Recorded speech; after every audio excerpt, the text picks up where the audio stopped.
Good morning dear all friends. कैसे हैं आप सब? उम्मीद करता हूँ कि काफ़ी अच्छे हैं।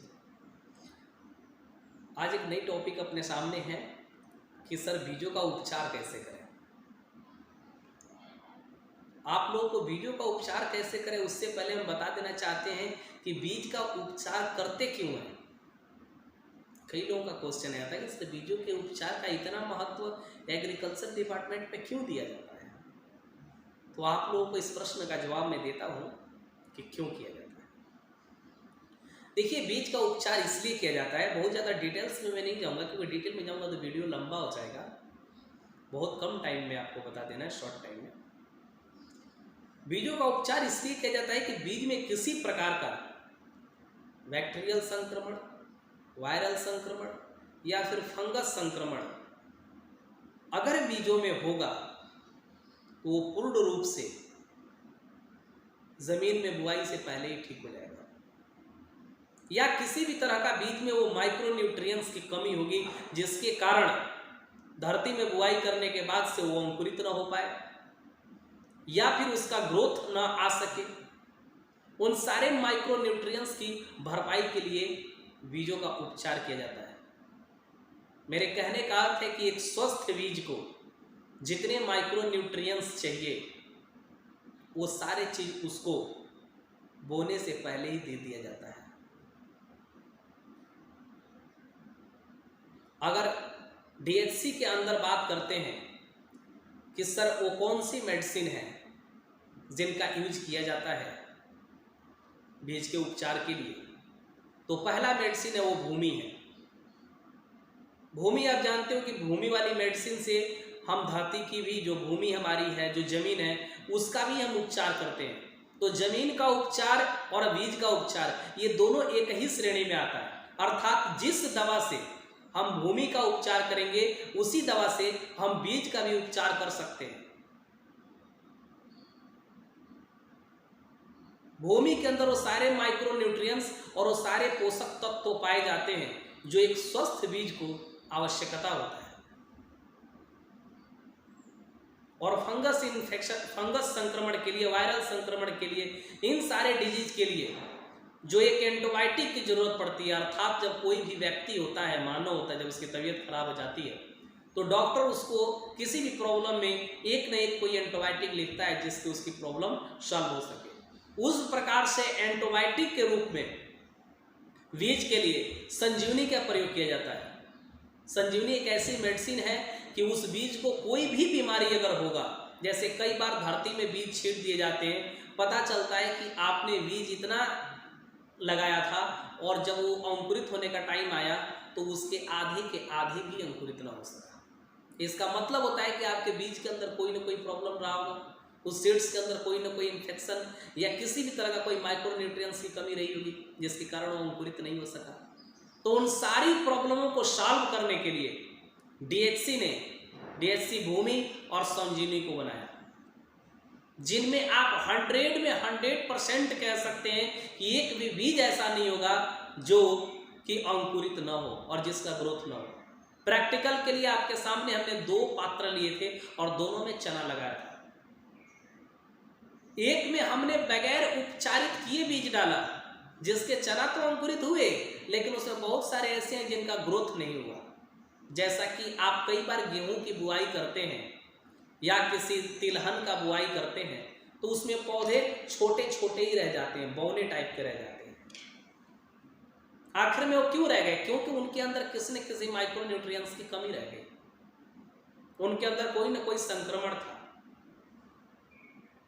हमने आपको पहले ही बताया कि जो मैंने चना लिया है ये बोने के लिए, ये हमने साधारण से दुकान से लिया था जहाँ पर खाने वाले चने मिलते हैं। इसमें बहुत सारे ऐसे दाने थे जो दाल के रूप में फट गए थे, हमने उनको पहले निकाल के फेंक दिया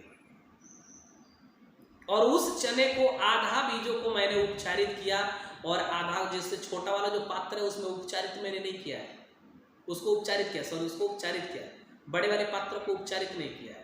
तो बड़े वाले पात्र में देखो जिसे उपचारित नहीं किया है उसमें जो उसका ग्रोथ है वो बहुत ही कम है, लेकिन छोटे वाले पात्र में जिसमें उपचारित करके डाला है उसकी ग्रोथ भी अच्छी है, सारे बीज अंकुरित भी हुए थे और सभी एक समान ग्रोथ कर रहे हैं।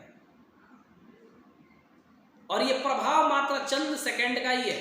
सिर्फ हमने जैसे दवाइयों को पानी में मिलाना था तो बड़े वाले पात्र में हमने नीचे मिला दिया दवाओं को पानी में, और उसके ऊपर से हमने कैरेट को रखा, और छोटे वाले में क्या किया कि उस बीज के ऊपर से हमने दवाओं को डाल दिया, तो उसका उतना अच्छा रिजल्ट रहा, जो कि आपके सामने है, कहना नहीं है, आप उसे देख भी लिए, वो वीडियोज भी पड़ा हुआ है, आप देख सकते हैं।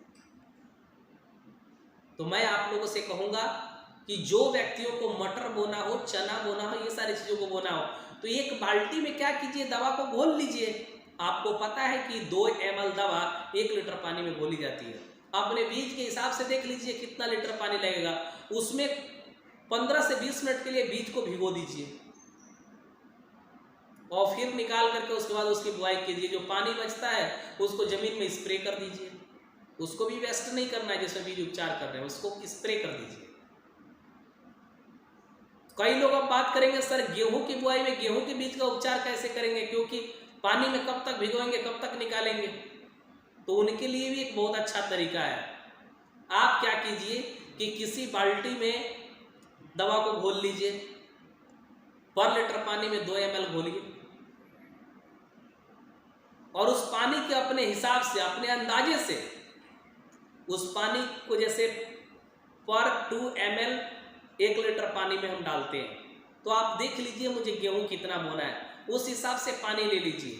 1 एकड़ गेहूं में, 1 एकड़ जमीन में जितना आप गेहूं डालते हैं उसमें 1 लीटर आपको दवा लेनी है, और 1 लीटर दवा को बीज को, जो तिरपाल जिस पर बीज आप निकालते हैं उसी पर दवाई को छिड़क दीजिए। अगर आपको कम लगता है तो थोड़ा पानी मिला दीजिए, फिर बीज के ऊपर डाल के उससे अच्छे से मिलाइए, अपने हाथों से अच्छे से मिलाइए, और मिला करके फिर बीज को छिटवा दीजिए खेत के अंदर, फिर बीज को डलवा दीजिए। जो बड़ा सा आप कपड़ा लेके जाते हैं, तिरपाल ले जाते हैं, उसमें बीज निकालते हैं, उसी के ऊपर दवाओं को खोल करके गिरा दीजिए और अच्छे से उन्हें मिला दीजिए। अगर आपको लगता है कि 1 लीटर में नहीं मिल पाएगा पूरे बीज में, तो थोड़ा पानी मिला दीजिए। वो आप अपने हिसाब से समझ लीजिए कि आपको कैसे करना है, वैसे बीज उपचार करवा दीजिए। इसका प्रॉफिट आपको ये मिलेगा कि आपका कोई भी पौधा छोटा नहीं होगा, जितना आकार उसका चाहिए उस आकार में आएगा, उसकी ग्रोथ अच्छी होगी, और कोई ऐसा बीज नहीं होगा जो अंकुरित ना हो। ये मेरा चैलेंज है।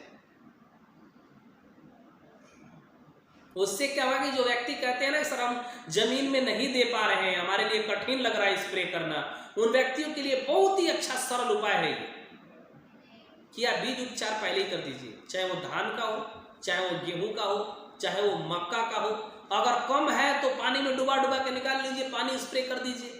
अगर ज्यादा बीज है तो बीज के ऊपर दवा को गिरा करके मिला दीजिए, मिला करके फिर उसको खेत में डलवाइए, बेटर रिजल्ट आपको मिलेगा, और कोई इसका साइड इफेक्ट भी नहीं है। चलिए फिर एक नई नॉलेज के साथ, एक नए टॉपिक के साथ नेक्स्ट वीडियो में फिर मिलते हैं।